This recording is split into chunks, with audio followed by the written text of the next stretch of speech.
What's going on, guys? And today we've got a Samsung phone. This is a Samsung S23 Ultra. This is the phone, as you can tell, the screen is broken. This lady just dropped it off like 10 minutes ago, and we're gonna get it done for her right now. So this is the back glass, and that's the front. As you can tell, broken screen. With Samsung phones, the most common type of breakage is this, which is for some reason always on the back side, oh, I'm sorry, always on the corner. Don't know why. Either it's a coincidence or not.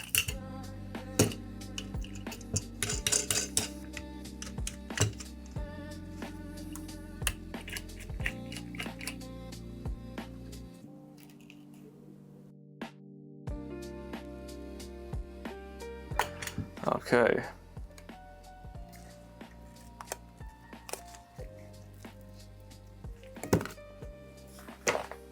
Alright, so next step, since we've removed that, we're gonna go ahead and just basically remove all the Phillips screws we see. I like to be in the habit of organizing all the screws that I remove, because when I first started working here, I wasn't aware that screws need to be organized. Sometimes long screws were misplaced, and if it's a long screw, you cannot put it in a place that only accepts short screws. Otherwise you can damage the phone or device. That's the battery that was just unplugged. And we've come long ways thinking about the old days till today. I used to panic when I'd get a Samsung device. Basically, with Samsung phones, as simple as you can make it is, I'll explain to you how a Samsung screen replacement works. This is the new screen that I have right here, okay?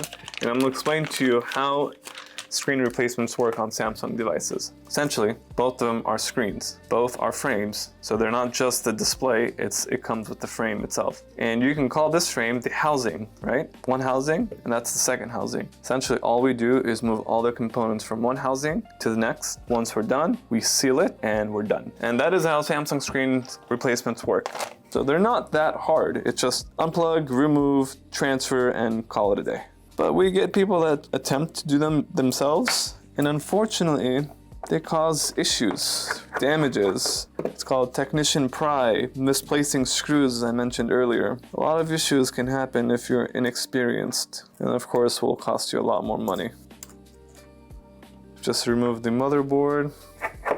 It's getting very hot. I think I'm gonna turn on the AC. I haven't turned on the AC in a while. The weather has been really nice lately here in California, and we just came from the summertime, which has been so hot. So it's been nice to have some cool weather lately. That goes there.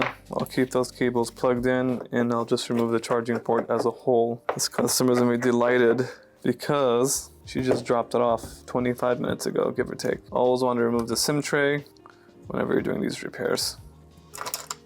Okay, charging port removed. And what else do we have left? We have these antennas and the battery.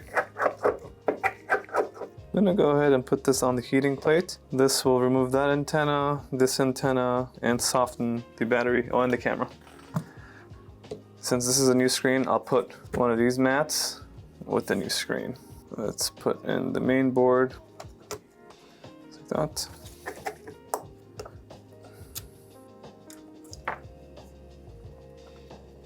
Charging port in place. SIM card back in place. Let's remove this, insert it right here. Let's bring back the frame, which is already hot enough.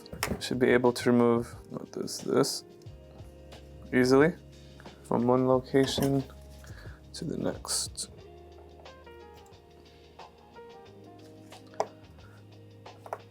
Very good. I want to remove this cable. Very good. And let's move the front-facing camera. Camera removed. Camera placed in. Good. Now we can clean the speaker a little bit. This is the earpiece speaker.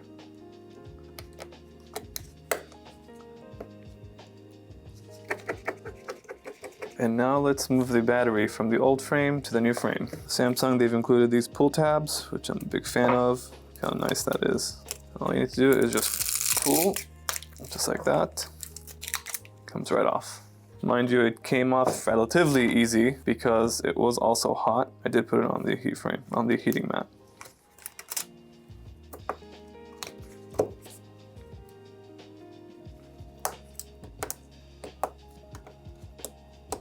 And then lastly, we plug in the battery. Battery plugged in. We'll triple check our work, make sure every cable is plugged in, because I do not want to open this up again, right? And let's put the wireless charger in place.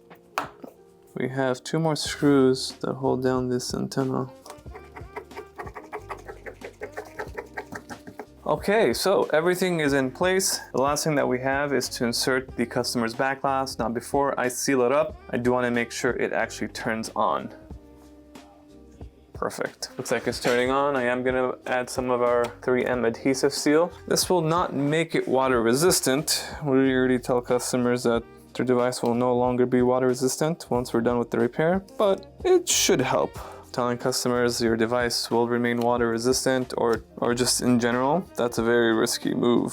Because even brand new from the factory, they still get water damaged. And we do not want to deal with no customer wrath. Oh, you said it was water resistant, that's why I threw it down 100 feet into the ocean. Okay, that's nice. That's not something I want to deal with. I don't think anybody wants to deal with it.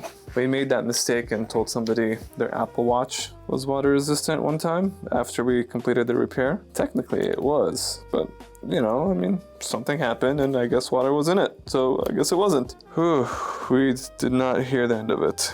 We're very specific with what we tell customers. I'm glad we do this. We set proper expectations so people are fully aware of what they're paying for, what they get, and how we do it. Make sure it's good. It responds to touch. Very good. Okay, very nice. Fully assembled, working phone. If you guys remember how it was initially, and now how it is today. Pretty much brand new. Hopefully you guys enjoyed this video, and if you guys did, consider liking and subscribing to our video to help the channel, and we can continue making cool videos like this. We'll see you guys on the next one.